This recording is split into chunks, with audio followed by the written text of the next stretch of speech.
Good evening. This is the October 29, 2018 special budget work session of the East Long Meadow Town Council. We're going to begin the meeting with a Pledge of Allegiance, followed by a moment of silence. I pledge allegiance to the flag of the United States of America and to the republic for which it stands, one nation, under God, indivisible, with liberty and justice for all.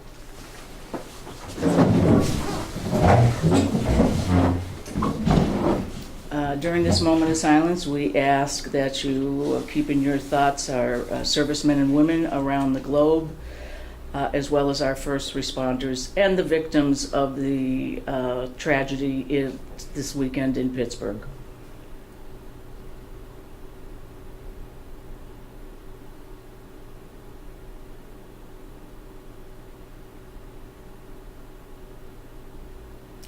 Thank you. In accordance with Mass General Law, this meeting is being taped, and I have to ask if there's anyone else in the audience or room who was also taping the meeting, and I see none.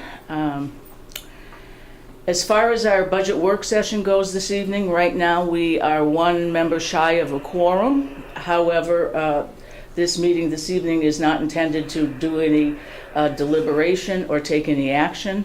And the beginning of the meeting is going to be a presentation by Hilltop Securities regarding the borrowing process that the town takes part in. So that said, we're going to proceed with the agenda with our invited guests from Hilltop.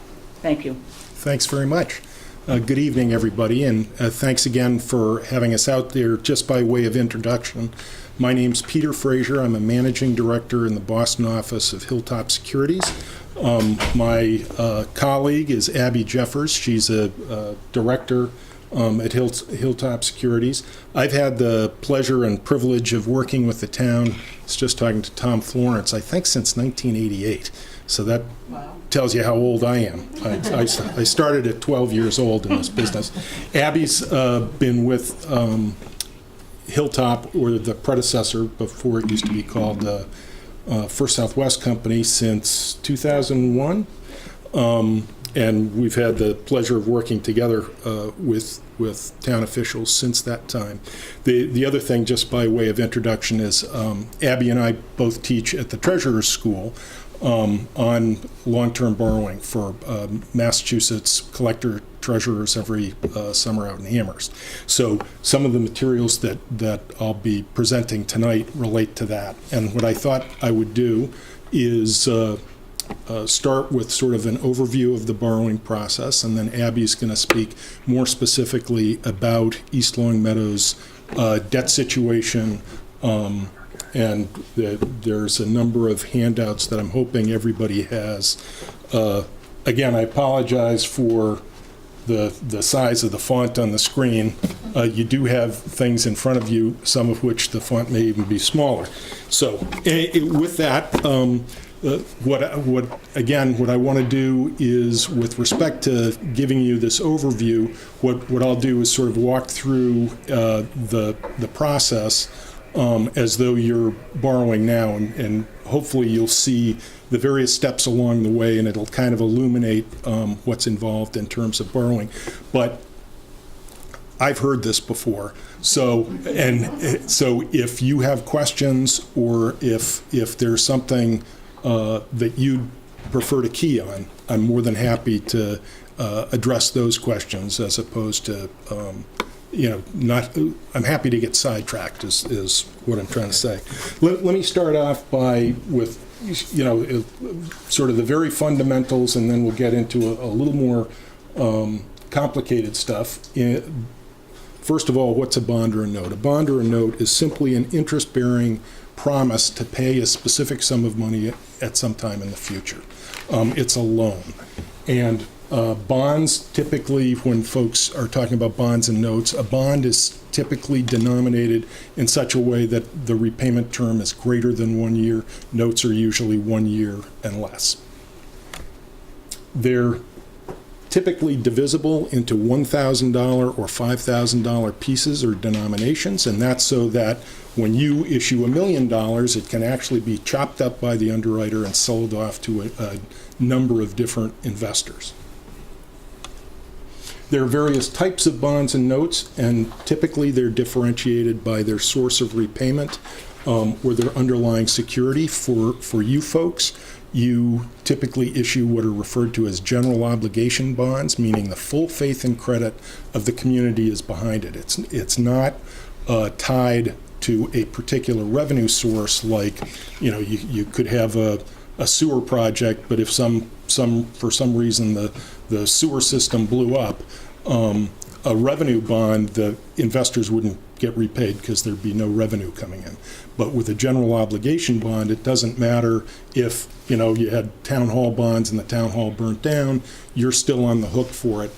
Investors like that because they don't, it's not tied to that particular revenue stream. Essentially, they have a claim on all the assets of the community. So because of that, they think, or they perceive that it's a safer investment, and they're willing to accept a lower rate of return, which is a good thing for you because it means a lower interest rate. In terms of types of notes, there are a number of bond anticipation notes is simply a short-term loan, usually during the construction phase of a project, that is going to be retired with the proceeds of a long-term bond issue. Think of you're going to build a house, you get a construction loan, and then you take it out with a long-term mortgage. Same sort of thing with bond anticipation notes. State aid notes and federal aid notes, if you have a grant from the state government or the federal government for highway, for instance, you can borrow against that and to do the construction until that grant money comes in, and then you apply the grant money to pay off that type of note.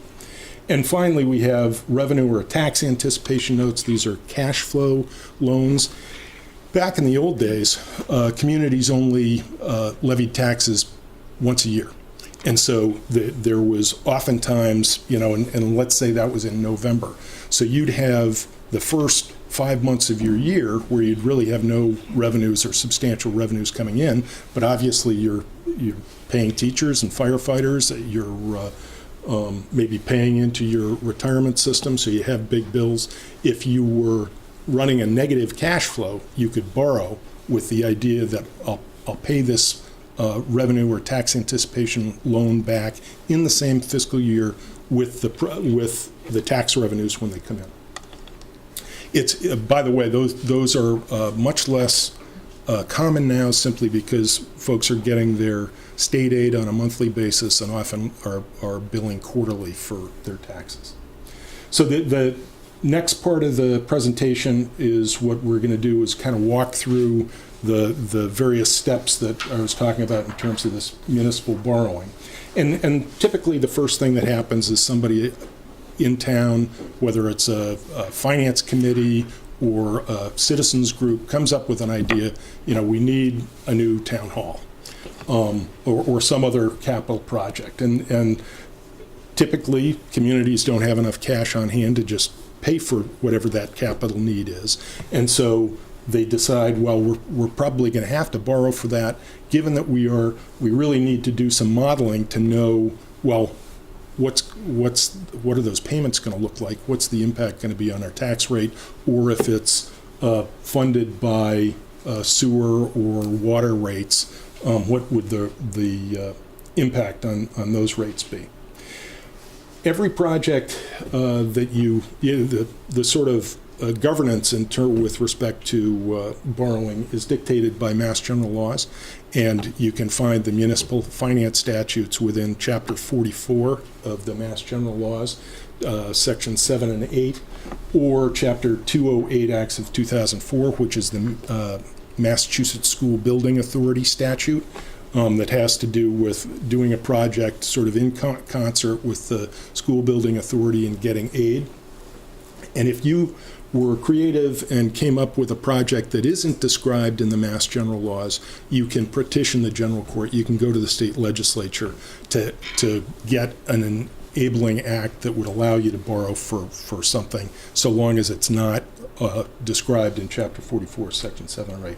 And as I say, all of those projects are laid out in the law, and also with a maximum borrowing term. So for instance, if you wanted to do our theoretical town hall project, that has a repayment term of a maximum of 30 years. Whereas if you were financing computer software, the most you could pay it back is a term of 5 years. And literally every kind of project that you would want to borrow for is enumerated and has a useful life or has a maximum term. Doesn't mean you have to borrow that long, but those are the parameters.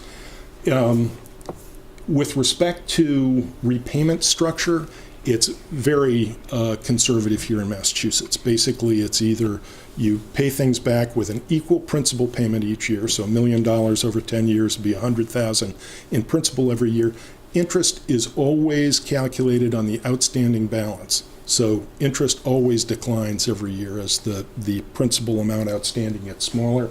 The other alternative besides equal principal is level debt service, which is kind of like your home mortgage, where the principal payments ascend over time. Again, the interest always declines, but the total payment is essentially level every year of total principal and interest. And there isn't a right or wrong in terms of how you structure your debt, but it's really contextual in terms of how many years you want to go, or what structure in terms of equal principal or level debt. This is a simple little comparison: 10-year bonds versus 20-year bonds, equal principal, and this is the total principal plus interest. And you can see it declines over time. You're going to pay more if you shorten the schedule in the first year versus the alternatives, but you'll pay less because you pay back the principal faster, and therefore the total payment over the life of the loan is less. And so the point of the slide here is just that it's a trade-off. When finance officials are thinking about how they want to repay debt, they want to think about, well, do we want to pay more interest over the life, or do we want to try and keep it cheaper on the tax rate in the early years, or do we want to give relief to the taxpayers now and pay it over a longer term, but it's going to cost more? Peter, question regarding the ability to pay additional funds towards an existing bond to pay it off earlier. Can you please explain? Sure, absolutely. That's a great question, because again, the Mass General laws are very conservative about what you can do. And basically, when you issue bonds, typically the first 9 or 10 years of a bond issue are fixed. You can't prepay it. It's essentially guaranteed as of the date that you sell the bonds what the interest rates are going to be, and therefore the interest. And the town doesn't have any flexibility to pay that off early. You could have an extraordinary call, but you'd pay more in interest for that privilege. Typically, what happens with a 20-year bond is the first 9 or 10 years, again, are not callable or prepayable, but the last 10 are. But they're not, you can't retire these until you hit that call date, that 9th or 10th year. And in the past, the town has had some debt that has gone sort of the 20 years and had the opportunity to refinance because interest rates were lower than the original interest rates, and so they were able to refinance. But that's pretty typical, that you have a 8 or 9 or 10 year call and no prepayment before that. So Peter, on this example here, level versus level principal, is it a local decision which way to Yes. structure it, or is that something based on your advice, or both? No. Well, what we would be happy to model this for you and talk through the various options. And the other thing to keep in mind is, from a statutory standpoint, it is the treasurer with the approval of obviously the council has to authorize it, and we're getting a little ahead of ourselves, but so it would be in East Longmeadow, it would be the treasurer but clearly they're going to have guidance from you all in terms of that structure. If they said, well, geez, we want to do this high school and pay it back in 2 years, I think we might have a big problem. But anyway, so it is sort of a collaborative thing, and we typically do some modeling. So Peter, we just had the bonding that we just did. Yep. The process was that Dawn and Sarah worked with Peter Right. originally and Abby. And the two of them and I were on phone calls. They did those kinds of comparisons. Those were then provided to the council through Sarah and I. And we made recommendations to you all, and then you funded it the way Yep. you funded it the way you felt appropriate. So that's kind of the process that we Yep. use here. And that's a good point. And the other thing to keep in mind is every single purpose, you could have 10 purposes within a single bond issue. And each purpose is looked at as its own loan. So it may have, each purpose may have a different maximum term. And you guys may decide different structures and different terms for each of those. And then from the bond issue standpoint, the bond buyers, the folks that are going to essentially lend you this money, are just getting a piece of what the total is. They're not buying the sewer component of your multi-purpose issue.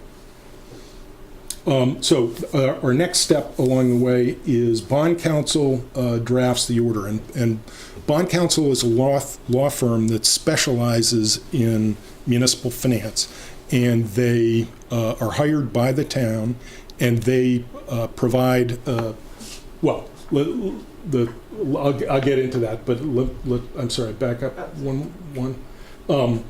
The long and the short of it is these folks are the legal experts, and they ought to draft the loan orders that you guys put together just to make sure that one, it holds up under sort of their legal scrutiny, and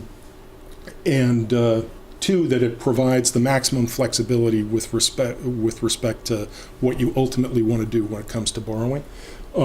And if you are going to exclude the debt from Proposition 2.5, they probably ought to at least review the ballot question that you're going to put before the voters. In Massachusetts, in order to have a valid borrowing authorization, it has to pass by a 2/3 vote of the council. And the debt exclusion, if you have one, it has to be at a regular or special town election and has to pass by just a majority vote.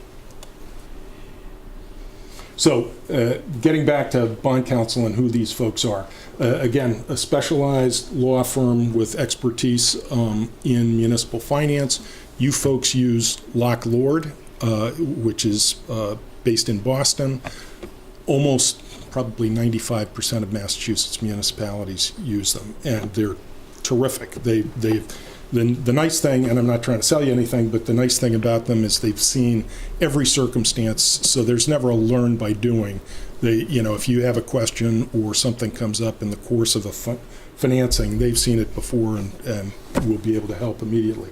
And really their function is twofold. They provide an opinion as to the validity of the borrowing, meaning that you've gone through all the requisite steps and complied with federal law, state law, as well as your own bylaws or charter with respect to the authorization process. And that opinion basically means that if you borrow money and you don't repay, the folks that lent you the money can sue and will win in court. And you'd say, well, why do I want somebody else to win in court against me? And what it does is it gives those investors the comfort that because they're going to get paid one way or the other, either you're going to pay in full and on time, or they're going to get it out of you in court, it means that the investor is willing to receive a lower rate of return because they feel it's less risky. The other aspect of that has to do with tax exemption, and municipalities can borrow on a tax exempt basis, meaning that if you're the municipality and you borrow money and I'm the investor that's lending you the money, I don't have to pay taxes on the interest that you pay me, which, unlike if they were Coca-Cola bonds or even bonds of the federal government, those are taxable bonds, meaning that when the investor gets the interest payment, they have to include it in their gross income, and because they don't get to keep it all, they're going to demand a higher rate of interest than a tax-free bond. And just to, not to wear you out with the math, but just to show you how that works, so the taxable bond for $1,000 and tax-exempt bond, let's assume everything else is equal, 4.41% on the taxable bond generates $44 of interest at a 32% tax bracket for the investor. They've got a tax bill of $14. After tax return, $30 or 3%. The tax exempt bond at 3%, $30, 32% tax bracket, but doesn't have to pay anything. So they keep $30 and they get 3%. So from an investor, you'd say, well, they're indifferent. But who are the winners and losers? You guys, because you save on interest by being able to get advantage of that lower interest rate. And the federal government's the loser, because if you had borrowed on a taxable basis, that math would have worked out and they would have had somebody paying them income taxes of $14. So the long and the short of it is the federal government isn't wild about tax-exempt bonds because it sort of takes money out of their clutches. Peter, could I, for Sure. 1 second, for clarity for the council? So this bond council's opinion requires a significant amount of back office work, getting the minutes from the council meetings, the budget process, all kinds of information from the tax office. That's what they rely on to come up with their opinion, and that's why there's such a level of comfort, because they know, they've examined the records enough to know that we have passed all of the tests needed so that people feel confident to invest in them. Yeah.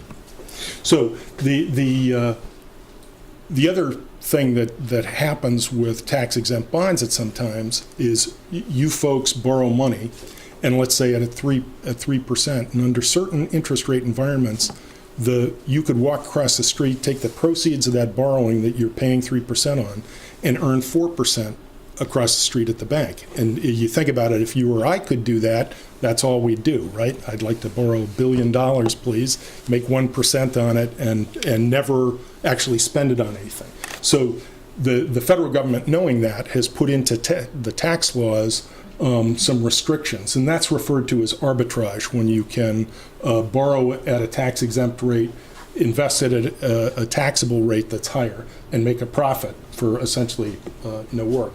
And basically, so the feds say, well, if you do that, you have to give us the profit.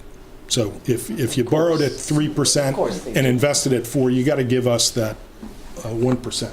But there are some exceptions, and they'll say, well, if it's a issue that you only do $5 million a year or less, you can keep it. It's not worth our while, meaning the federal government, to chase you down.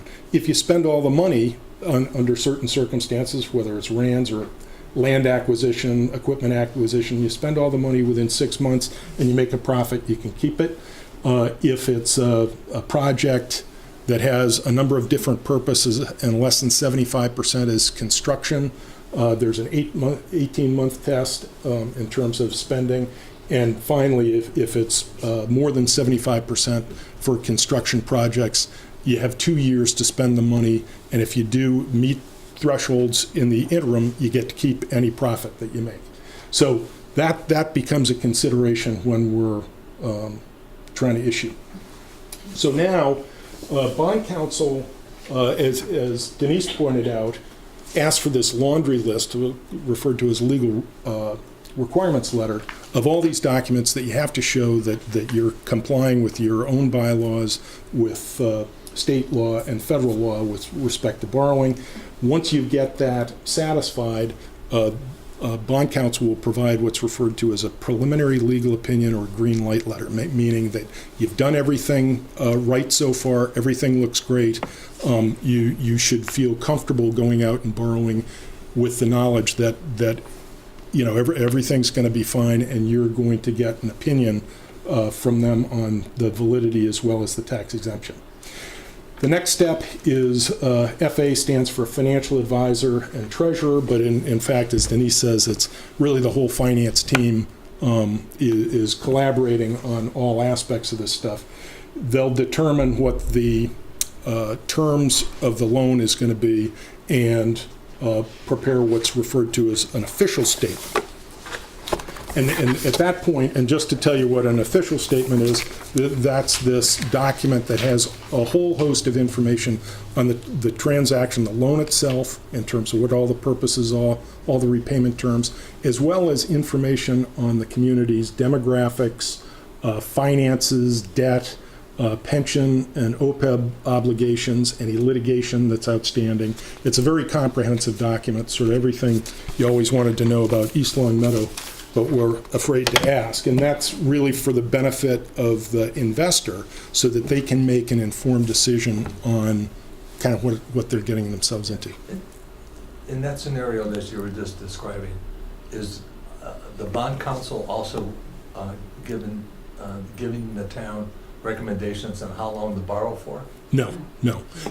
We as financial advisors will help with that and with the modeling of this debt. So again, this is a collaborative team with all three groups, the finance folks from the town, the financial advisor and bond counsel, in order to present the various financing options, and ultimately then the town makes the decision as to timing and structure. So if I request a bond in the amount of, let's say, $300,000 for the purpose of equipment, Yep. that generally has a life of 10 years, Right. and you rebonded for 15, there's no red flags there? No? Yes, there are, because one of the legal requirements, that's a great question, because one of the legal requirements from bond counsel would be the general laws say that you can borrow for equipment up to 20 years, but you may not borrow longer than the useful life of the equipment. So as part of the process, one of those things on the legal requirements letter will be a useful life statement with a determination from the town as to how long that piece of equipment is going to last, and that will set the parameter, the maximum term you could borrow for. But you could borrow for shorter, but not longer than the useful life. So here we come to sort of a crossroad in terms of should we be borrowing short-term or long-term. As Denise pointed out, just a little over a month ago, you guys borrowed, $5 million, almost $5.5 million in long-term bonds.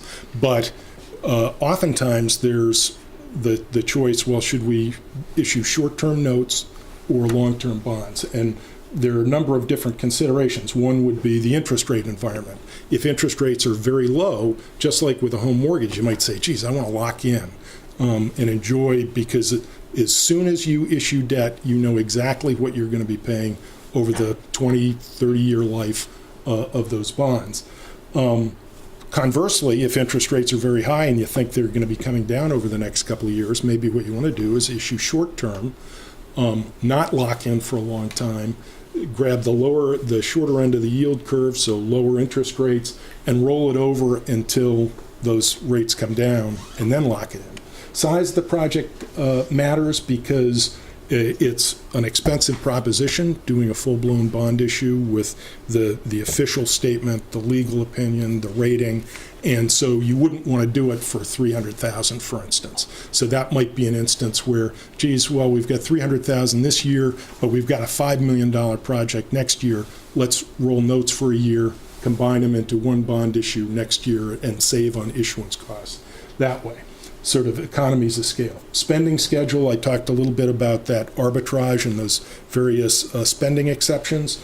So that becomes a consideration. If you had a big project, but it was going to take you 5 years to build out, it wouldn't meet one of those tests. So you might want to divide it up and do part of the project finance now, and then a year or two from now do another part of it. Budget constraints, what we're getting at there is most communities' debt rolls off over time and sort of gets smaller each successive year. So you might have a situation where our debt's pretty flat for the next couple of years and then really drops off. So if we've got a project that's coming up now, maybe let's do short-term financing for a couple of years, pay interest only, and then we'll do the bond issue when you've got those principal and interest payments, and that'll fit into that decline that you might have in your debt service. In terms of borrowing alternatives, let me just kind of run through these real quick, because Massachusetts Clean Water Trust, that is a loan program for certain eligible water, sewer, and landfill projects. And those are, it's a loan program that's run out of the State Treasurer's office. It's been around for about 30 years. And the idea is they give subsidized loans, 2% loans, guaranteed, no interest rate risk that it's going to change, for a 20-year loan, and 2.4% for a 30-year loan. You have to meet certain eligibility requirements, and it's a finite amount of money that they have, so not everybody is eligible. They essentially, every year, communities submit their projects, they put it on their intended use plan or IUP, they prioritize them in terms of need or what kind of projects. Some get more points than others. If you can get it, though, it's a great program, because it's at this point just about half in terms of the interest rate that you get on a conventional bond issue for financing. Mass Water Resources Authority gives the same sort of subsidized loans, but only for its members, which you guys are not. State House loan notes, these are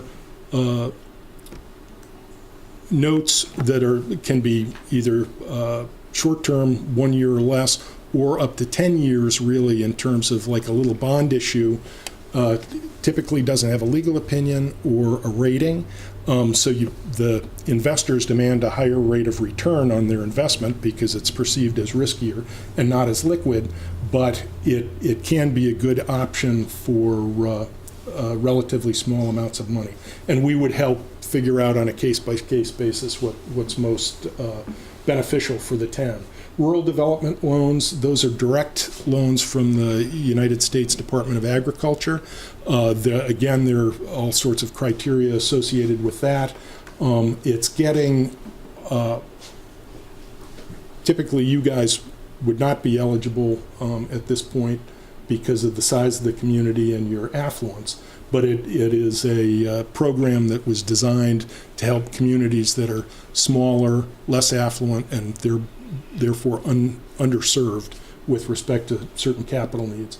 State Qualified Bond Act really isn't a borrowing alternative, it's a credit enhancement, and basically back in 1991 the state created a program where, particularly for low-rated communities, which you are not, fortunately, where if you borrow the money but the state pays the debt service to the investors and deducts the payment from your state aid stream. And so when you think about it, if you're an investor and you're dealing with a community that has a very low credit rating, is risky, you're essentially trading the state's credit, because you're getting paid directly from them, not the community. And the benefit to the community is the investors know that, so they're willing to pay a lower rate of return.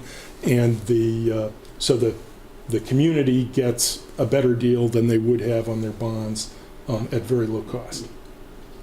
But again, that's sort of for a cocktail party you're going to have. It's not appropriate for you because you have a higher credit rating than you could get with that program. Going back to your previous slide, in the Massachusetts Clean Water Trust, Yep. Does that include all types of bonds? Now, I don't know all the different types yet. I haven't read chapter Yep. 44, but is that infrastructure? Is that service? Is that equipment?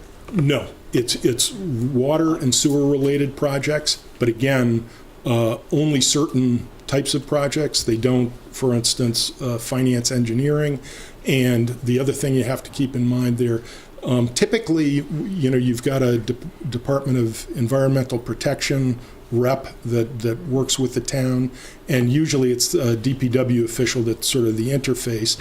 And when you have those sorts of water and sewer projects, it's always a good idea to see if you're eligible. In some cases you may not be, but it's always one of those things that you should check that box before you go out and do conventional financing for a water sewer project, because obviously if the project's large, you can save a considerable amount of money. When I refer to infrastructure, I'm referring to like a pump station or Oh, the actual pipe. Yep, sure, absolutely. Yeah, but not, it's within the confines of water and sewer. Right. In terms of municipal disclosure, one of my favorite topics, I'm going to spare you this because I don't want to put people to sleep. But the long and the short of it is the disclosure that the town puts together, this official statement, has evolved over time. This is a bond. This is equivalent to this in 1970. So the amount of information that the market demands now is partly a function of what investors need to be able to make a decision, but it's also what the regulators demand. And basically, in following defaults in New York and Washington Public Power Supply, which was a big nuclear project funded with municipal bonds out in Washington State that went belly up in the mid-'80s, it really rocked the market, and they realized, geez, this much disclosure isn't enough. And so the SEC stepped in and basically said, from now on, anytime you issue debt, you have to do full-blown disclosure. Sort of everything that is material has to be done at the time of issue. They subsequently came back and said, it's not good enough that just at the time, because some of these bonds will be out there for 30 years, 5-10 years after issuance, if investors have no way of knowing how the community is doing, that's not okay. So what they now require is you will provide on an annual basis essentially a full update to the disclosure that you provided initially. So They're if that worst case scenario, if something to that degree happened and the town had to issue a new one and something traumatic came up, something, Yep. very devastating, could the bond be callable? No, your bonds, again, they're in some areas of the municipal market, you can have extraordinary calls under certain circumstances. You guys are not in that basket. With municipal general obligation debt, there's almost no default. It's very, very unusual. The last time there was any sort of defaults of note in Massachusetts were during the Depression. Middlesex County did for a short period of time in the early 90s, but that was sort of on a technicality. But so the long and the short of it is, it's the idea of this municipal disclosure is simply to provide investors with ongoing information about how their investments or how the issuers are doing. And so it's a requirement that you need to comply with. As part of the closing documents, you guys covenant to provide this information. And if you don't, the sort of the market knows, because all this stuff goes to a central repository, and underwriters are restricted from buying your debt in the future if you're not in compliance. So the real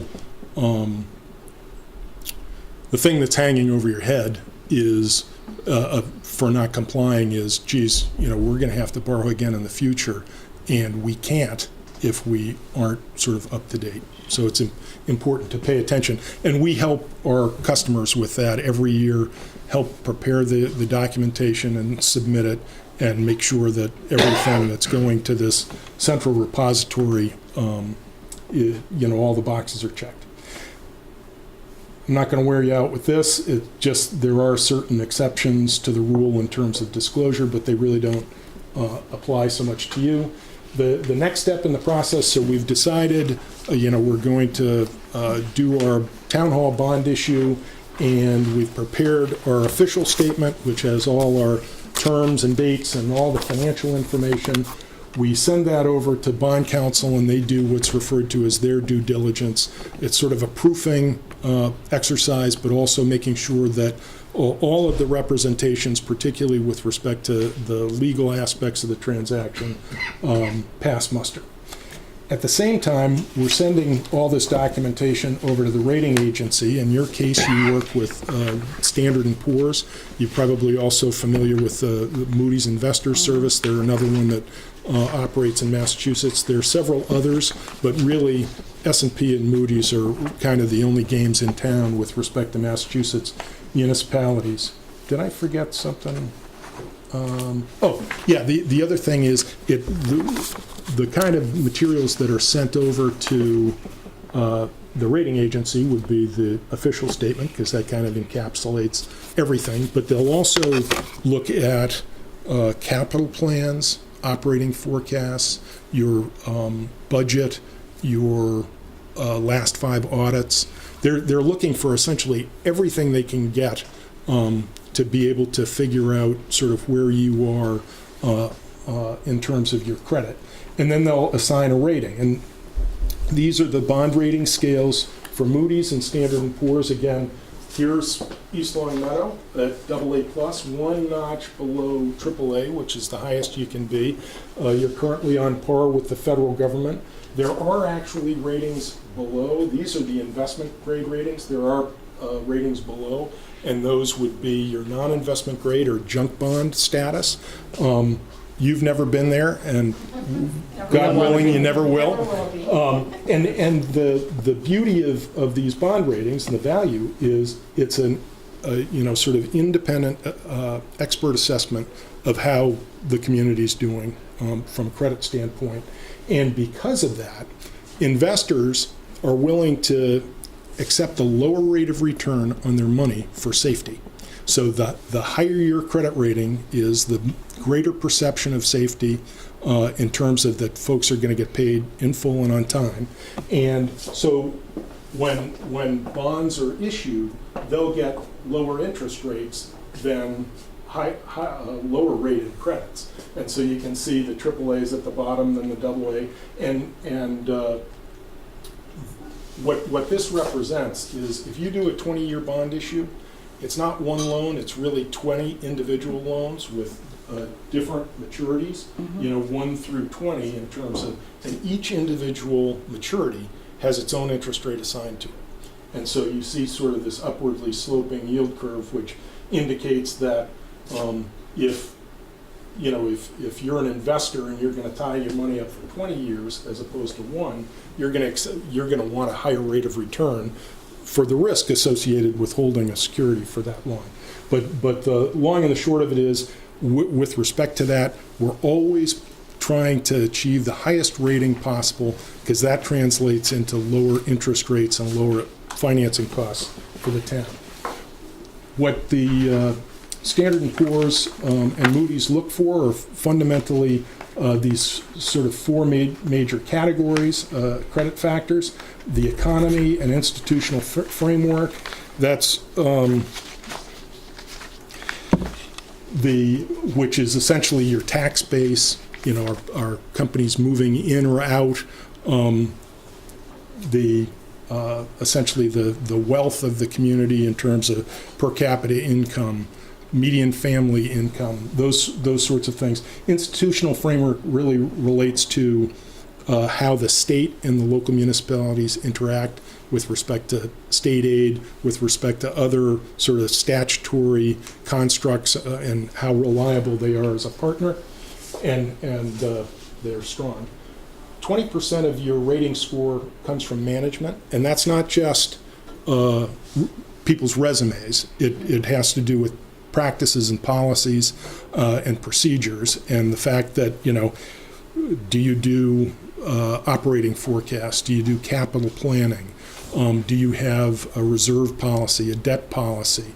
Those sorts of things that they examine In terms of finances, that 30% really breaks into three different broad categories: budgetary flexibility, budgetary performance, and liquidity. And basically what they're saying there is, your budgetary flexibility, what kind of a financial cushion do you keep in terms of, what's your stabilization fund, what's your unassigned fund balance? Essentially, what amount of money do you have in the event of an adverse situation to be able to fix that situation and protect the bondholders, because that's really what this is all about, is your ability to make payments on your bonds even in a stressed situation.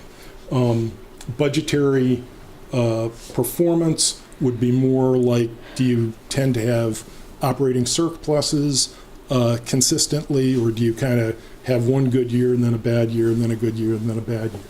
Don't they also look to see that if we're bonding, if we have debt that's falling off, that we don't do this with our debt, that we sort of stay consistent. So as our debt is falling off, that we continue to bond something else rather than a big dip and a big highs and lows. Yeah, certainly that's when they're talking about debt and contingent liabilities, they'd be looking at that, but they also look at that in the context of your capital planning, which is a kind of a management issue. And finance is just that third. Liquidity is more sort of, I've got $1,000, Abby's got a cow that's worth $1,000. I'm more liquid, meaning that I can buy stuff easier than Abby, because she'd have to sell the cow in order to raise the money to pay something. And so essentially your cash position is important. With respect to debt and contingent liability, what they're looking for there is how much debt do you have versus sort of the median. How rapidly do you amortize it? What's its funding source? Is it paid from things like water and sewer revenues, where you have some flexibility with rate setting? Is it paid for within the levy, where you might be up against your levy limit, or is it paid from an excluded project that's above the levy limit? Contingent liabilities relate to your pension and OPEB liabilities, and as you know, I think your pension is about, you have a pension liability, unfunded pension liability, about $36 million, about $60 million of OPEB, something in that neighborhood. So they factor those in, because those are payments that you need to make over time to fund those liabilities, just as you pay debt service.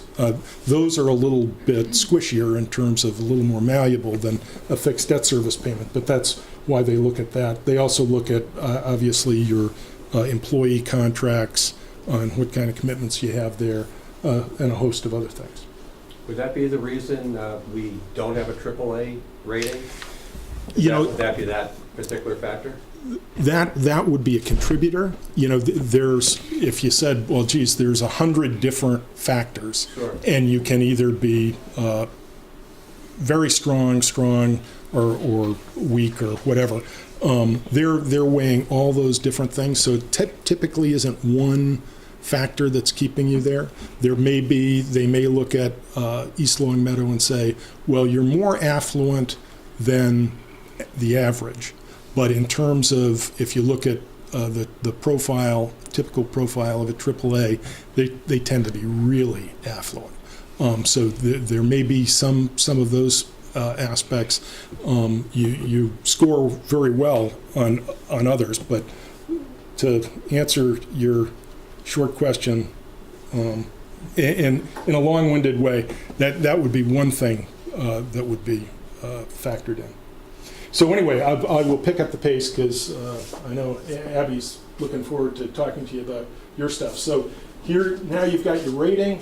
The official statement now gets distributed electronically to a couple of hundred banks and brokerage firms and big investors that bid on bonds on a date that's laid out in the official statement. you're going to conduct the sale, which is the bids now come in over an internet platform. So on the sale date at the time, nobody knows what anybody else is bidding.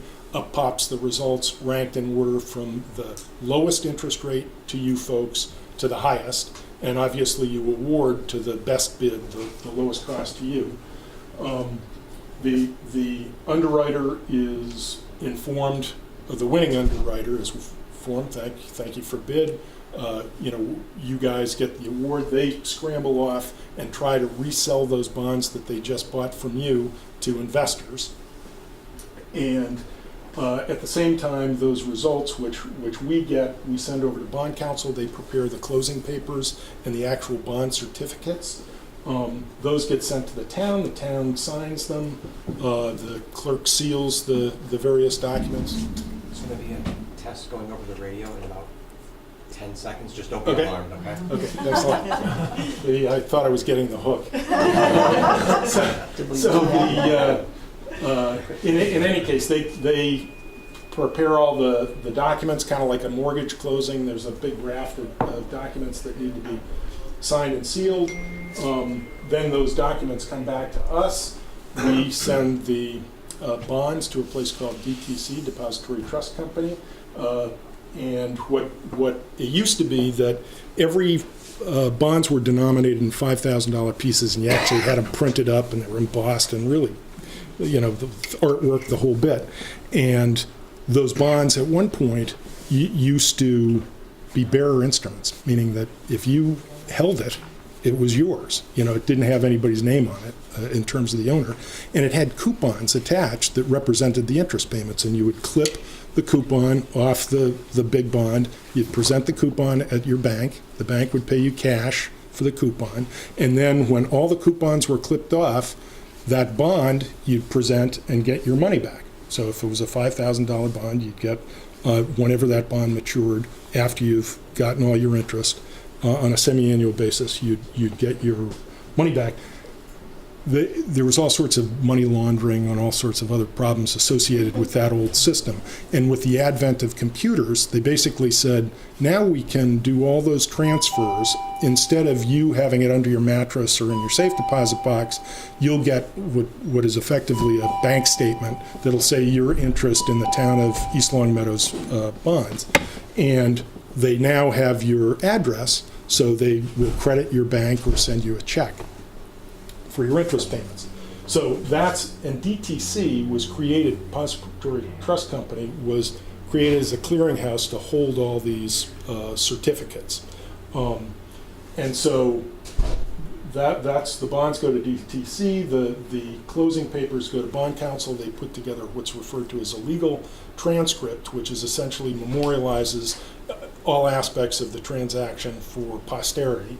And you guys will get a copy, we'll get a copy, they keep a copy. And on settlement day, what ends up happening is the underwriter, the folks that won the bid, will wire transfer to the town's account the amount of money of the bonds. And at that same time, we're on the phone with bond counsel and the underwriter, and the bonds are released. So now they own these IOUs. You have the cash to do your project. And the next step is the town will get payment schedules from us that will show every 6 months you're going to be paying interest. Every year you're going to be paying principal until the debt's paid back. And the last thing to leave you with, and again, I'm sorry to wear you out, is there are some responsibilities of the town after you issue debt, because within those documents you've sort of promised to do continuing disclosure, for instance, on an annual basis, but also to comply with the tax laws, the federal tax laws. You need to either spend that money within those time frames where you don't have to pay the federal government anything, or if you don't, you have to calculate and rebate to the federal government what you owe them.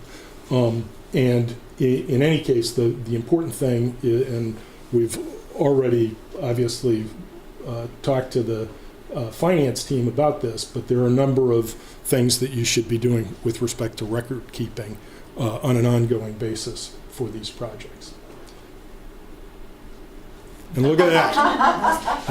So I thought I'd leave you on an up note. And with that, I hope I haven't gone way over time, but Abby Jeffers is going to talk to you about some of the handouts and specifically about East Long Meadow's situation. And thank you for your attention. Thank you. Thank you, very, very helpful. I promise I won't be as long-winded as he was, but It's all good. this sheet is called as a debt modeling that we use with the town. And this is typically the most interesting that communities like to look at. What we listed here, if you start over on the right, is the date of the bond issue. And we list each individual purpose as well as each corresponding principal and interest payment on a fiscal year basis. Then what we've gone through, and we've also color-coded them, and we've also labeled them. You'll see some with an O on the outside of it, or an I, and this indicates if it's inside the debt limit or outside the debt limit, and that helps us with one of the items in all the legal requirements letters regarding your debt statement, that you had capacity to authorize the debt, and so some projects are considered outside because they're considered essential, like water, some sewer, cable, stuff like that. So what we've done here is we've highlighted your self-supporting enterprise debt as blue. You have some projects that have been excluded from Proposition 2.5. Those are indicated with yellow. And then it's like the green didn't really come out, like a green-brownish for your general fund. And if you scroll over to page 2, what we do about in the middle of the page here, we aggregate it all so you can see your debt service. However, when you're looking at projects, you'll want to say, well, is it general fund? Is it water? How is it fitting into our existing fund debt service roll-off? So then that's what we do down here. We separate it out for you by fund. And the fun part of this is when you have a project, if somebody comes to the town and says, let's build that new town hall, how is that going to impact? How can we afford it? What we do is we label it in here on the projected. You don't have any projected modeling we have in here right now because you just pretty much issued everything on your books. And then you can see exactly how is it going to fill in. And what you can try to do is layer it in, as Peter was saying, with your existing debt roll-off, maybe in tranches so that your debt service tries to stay level when you're looking at new projects. A lot of, obviously, the writing's really hard to see on here, and a lot of people are more visual. So what we also try to include, too, is just a nice graph for you to see how exactly does your debt roll off. And when we put in new projects, we can label in the new project. So this would say the town hall. We could add a purple line saying this is how the projected town hall would be if it sold at the rates we're projecting. So this is really a fun tool when you're talking about, before even authorizing, how can we afford it, or how is it going to fit with the existing debt? Because as Peter mentioned, all your debt is fixed, and you have to wait till the 10th year to really call any of your debt and prepay it. So when you're thinking of new projects, you need to look at the immediate impact in the first 10 years and see how it fits in. The other sheet I'd just like to mention real quick is a smaller sheet.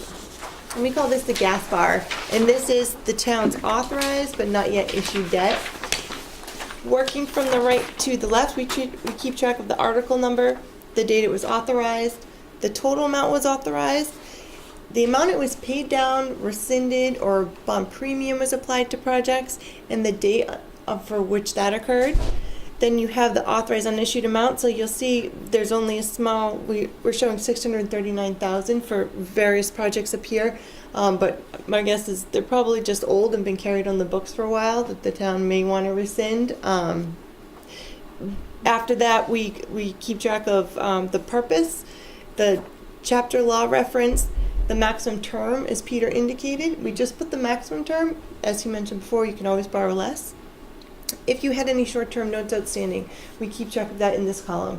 Mass General Law requires you to make a principal pay down at the first maturity after the second anniversary of the original issue date, essentially in year 3 and every year thereafter. So it's really important if you have notes outstanding when that original issue date was, because as you start to budget for the next fiscal year, you'll need to include that pay down if one's needed. We keep track of the date of your requirements letter, and then there's a BQ column here if this was considered bank qualified. If a community issues $10 million or less in a calendar year, you can tell it's bank qualified. And it's just a small advantage because the underwriters or the purchasers of your debt get to deduct 80% of their carrying costs. So you get a slight advantage. It's not huge in the current market, but depending on volatility in the market, sometimes that can aggregate, so we can look at that as well. Abby, that last column, RL? Yes. That Requirements letter. required, okay. Yes. A lot of this is jargon, and just for a fun fact, a gas bar is doesn't stand for governmental accounting or any good thing. It actually, our coworker has a picture of a dog a long time ago, and the dog's name was Gaspar. And we used to actually always put these in the book, and so people would be like, "Can you get me the book with Gaspar?" And so it ended up evolving. So now bond council references Gaspar. Everybody's like, "Send us your Gaspar sheet." I'm like, we really need to think. So it's the dog that lives on forever. So that's a fun fact for you. But the thing about this sheet is we don't know about new authorizations or any rescissions unless the town tells us. We obviously keep track of any borrowing because we're involved directly with the town on that. So if there's new projects that are authorized, we always recommend those get sent to us right away, and that requirements letter gets worked on right away. That's probably the hardest hurdle when you're authorizing or preparing to issue, is satisfying that legal requirements letter. So it's always a good idea to get that satisfied, so that way when it's time to borrow, you're all set to go, and all you have to do is your official statement. So it's much quicker than Peter. Do you guys have any questions or anything in specifics that we can answer for you? Wow, you did beat Peter's time. Wow. Sorry about that. No, that's fine. Well, we appreciate you coming out, and if there's anything you need us to email you, we're always happy to share these documents. Peter also handed out a copy of your most recent rating report from Standard & Poor's, so that can give you a good idea of where they stood regarding the town. Another thing that I think Peter mentioned briefly is policies. S&P does ask for copies of policies, and anytime the important thing about having policies is that you're adhering to them. You don't get any credit if you have a debt service policy that, you blow out of the water with a big project. But, if there's ever a concern, we're getting to our limit, how is this going to work, and how do we adjust? Feel free to give us a call, and we can walk you through it. So this rating is the product of all that documentation being reviewed, as well as they actually do a phone call with, it was Dawn and Sarah and I in the room. Were you on the phone as well? Yep. Yeah, to make sure we don't get in trouble. And they actually ask very pointed questions. They obviously have really scoured. You think you're producing all that documentation, and their eyes are glazing over. They know the community when they're talking to us about that. Excellent. Great. Very helpful. Well, thank you very much. Thanks for having us out. Thanks, Abby. Thank you very much.